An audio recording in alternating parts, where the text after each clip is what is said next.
Bien, bonjour à toutes et à tous, bienvenue sur cette vidéo de présentation des projets éducatifs de territoire, donc un dispositif initié par les collectivités territoriales.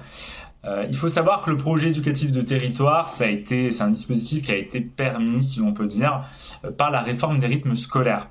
En 2013, donc on a vu la circulaire du 6 février 2013 qui préparait la réforme des rythmes scolaires enclenchée par la loi de refondation de l'école du 8 juillet 2013.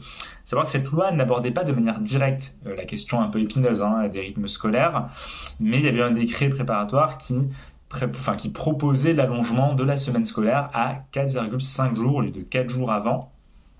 Pourquoi ? Parce que les enfants, sur une semaine de 4 jours à l'école, donc lundi, mardi, jeudi, vendredi, avaient des journées beaucoup trop chargées par rapport à nos voisins de l'OCDE. Et l'idée, en rajoutant un jour en plus dans la semaine, ça a été de permettre aux enfants, à partir de 16h30, de profiter d'activités périscolaires organisées par les communes. Et le projet de loi proposait la création d'un fonds de développement un fonds d'aide au développement des activités périscolaires à destination des communes et pour les aider financièrement à organiser des activités périscolaires. Et donc dans ce cadre-là, le projet éducatif de territoire, c'est une démarche qui est définie par le Code de l'éducation comme la possibilité pour les collectivités territoriales volontaires d'organiser des activités périscolaires et de proposer à chaque enfant dans leur périmètre un parcours éducatif cohérent et de qualité avant, pendant et après l'école. L'idée étant de formaliser, sous la forme d'un contrat, l'engagement de l'ensemble des partenaires. Ces partenaires, pour l'organisation des activités périscolaires, de qui on parle ? On parle du ministère de l'Éducation nationale, bien évidemment, des autres ministères concernés, comme on le verra tout à l'heure, la culture, le ministère de la ville, les collectivités territoriales, mais aussi tous les partenaires sur le territoire, les CAF, les partenaires associatifs, donc toutes les ressources d'un territoire dans le prolongement du service public de l'éducation. Maintenant, ce projet éducatif de territoire, comment il est piloté ? Il est piloté par le maire de la commune, plus aidé d'un comité de pilotage qui réunit l'ensemble des partenaires pour l'élaboration du projet éducatif de territoire.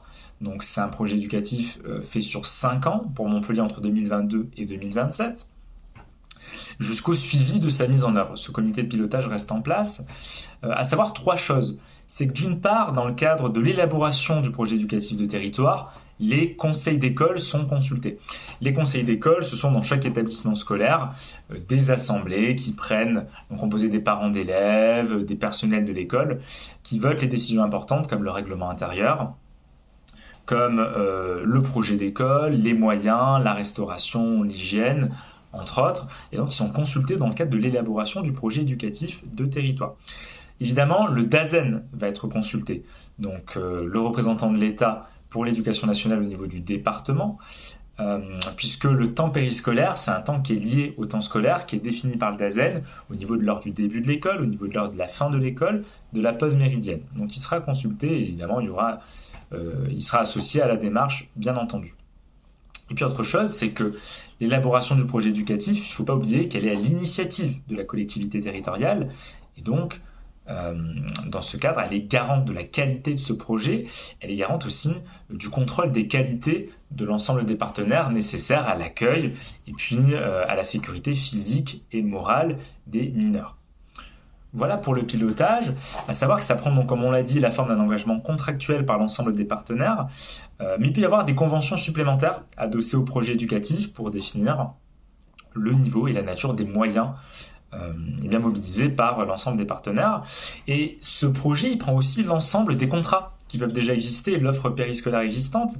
Alors par exemple, avant le projet éducatif de territoire, on avait déjà ce qu'on appelait les contrats éducatifs locaux, qui sont destinés à faire du lien, à créer de la cohérence entre les différents temps et espaces sociaux que les enfants côtoient afin de favoriser leur implication dans la vie de la cité. Donc c'est des contrats qui mettent en place des actions de citoyenneté, de prévention des violences, d'inclusion, de transition écologique, de développement de l'usage des ressources numériques dans une commune donnée. Il y a également ce qu'on appelle les contrats locaux d'éducation artistique.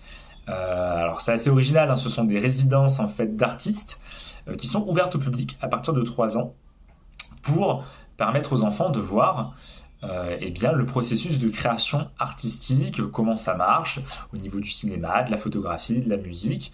Il y a des résidences missions comme ça, avec un cofinancement par la DRAC, donc au niveau de l'État, et les collectivités territoriales.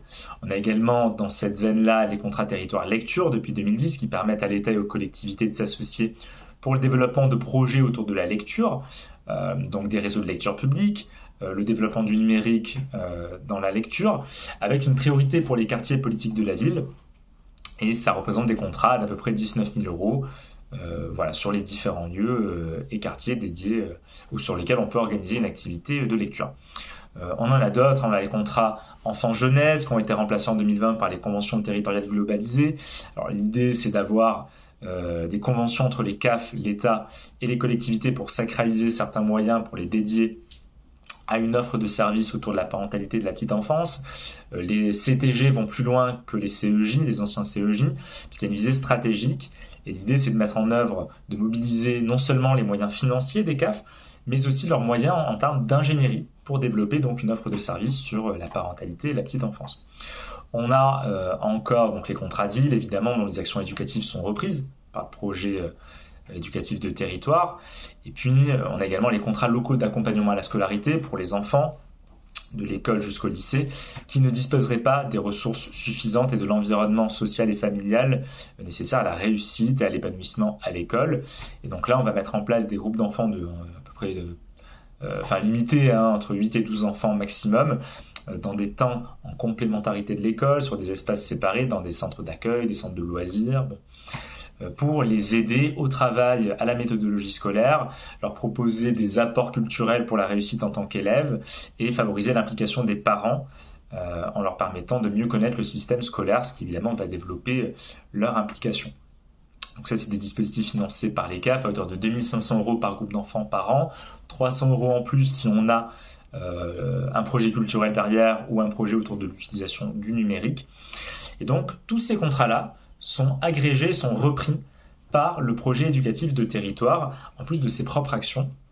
Les propres actions du projet éducatif étant évaluées au travers d'indicateurs tout au long de l'année, mais il y a aussi une évaluation annualisée sur des indicateurs quantitatifs, le nombre d'actions menées avec les familles, en extérieur, et qualitatifs, par exemple la cohérence des actions entre elles. Voilà pour le pilotage. Alors sachant que ça peut aller, le projet éducatif de territoire, il peut y avoir des actions sur le temps périscolaire à l'école. Alors c'est le cas à Montpellier pour les enfants entre 3 et 11 ans. Ça représente 116 écoles, 21 accueils de loisirs municipaux qui sont mobilisés pour l'organisation des activités sur le temps périscolaire, 21 ULIS pour 22 000 élèves quand même. Mais ça peut concerner les enfants jusqu'au lycée et sur les temps également extrascolaires ou scolaires, à l'instar de ce qu'on voit dans certains projets éducatifs locaux. Voilà, à noter également pour les projets éducatifs de territoire qu'il y a un calendrier qui est quand même assez précis, donc c'est 5 ans, à Montpellier c'est 2022-2027.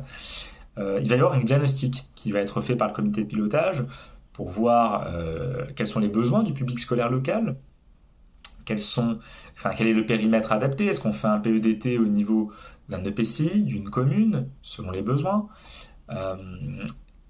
quelle est également l'offre culturelle, artistique en termes de loisirs sur le territoire, et quelles sont les priorités des communes en matière d'éducation. Une fois qu'on a fait ce diagnostic, qui peut être d'ailleurs facilité par l'intervention d'un groupe d'appui départemental mobilisé par le préfet de département, avec les DDCS ou des DCSPP, la DSDEN, comme on l'a dit, éventuellement donc la CAF et puis le conseil départemental. Il va y avoir un avant-projet qui va être remis par la collectivité à tous ses partenaires départementaux. On peut demander également des dérogations au DAZEN justement sur l'organisation du temps scolaire. Et puis, il va y avoir ensuite des concertations avancées avec ses partenaires pour appeler dans le PEDT les actions, les lieux, les acteurs, et puis définir des choses beaucoup plus précises comme les modalités d'information aux familles, les tarifs des prestations éventuellement facturées donc aux familles, entre autres. Les avantages évidemment du PEDT, ils sont nombreux, puisque pour la commune, c'est l'opportunité d'avoir accès à ce fonds d'aide au développement des activités périscolaires. Lorsqu'elles sont signataires d'un PEDT et qu'elles déclarent un accueil de loisirs municipal au moins un, elles peuvent avoir des dérogations en termes de desserrement des taux d'encadrement. Donc, par exemple, on peut compter les intervenants ponctuels dans la définition des taux d'encadrement. On peut faire passer la durée minimale de fonctionnement journalière d'un accueil de loisirs de 2 heures à 1 heure. Donc, c'est intéressant à ce niveau-là réglementaire. L'autre avantage, c'est évidemment pour le territoire, puisqu'on va faciliter le travail entre des associations qui mettent en œuvre ces actions, donc créer du lien entre elles. S'il n'y a pas assez d'associations, de tissus associatifs sur un territoire, il y a le référent vie associative SDGEPS, il y a le groupe d'appui départemental. Ça va également permettre pour les familles d'avoir un temps périscolaire de qualité et donc de faciliter l'organisation familiale avec les enfants. Donc ça va inciter les familles à rester sur le territoire de la commune. Et puis, évidemment, ça va favoriser le développement de l'emploi et de la formation en matière de métiers d'animation, de sport. On peut penser évidemment aux besoins, lorsqu'il y a une offre périscolaire abondante, en animateurs qualifiés, en éducateurs sportifs, et donc même en personnels municipaux comme les ATSEM. Et donc, tout cela peut permettre de développer la formation continue avec le CNFPT, le SDGEPS, la formation volontaire avec le BAFA, le BAFD, puis la formation professionnelle avec le DPGEPS. Les dispositifs vers l'emploi aidés par l'État avec les contrats d'apprentissage, le dispositif Sésame d'accompagnement vers les métiers du sport et de l'animation. Donc ça permet le développement des territoires. Et puis enfin pour les familles, c'est un dispositif d'égalité des chances, d'accès à une offre de qualité a priori, donc d'accès aux loisirs, à la culture, à la pratique sportive. Ça permet l'inclusion des élèves en situation de handicap sur tous les temps, scolaire, périscolaire, extrascolaire, avec des mises en situation de sensibilisation ludique et sportive, des crédits spécifiques de la CNAF pour les centres d'accueil de loisirs. Et puis, évidemment, pour les familles, au travers des comités de pilotage, au travers des modalités d'information et pourquoi pas de la mobilisation des parents détenteurs d'un savoir-faire particulier, ça permet leur implication.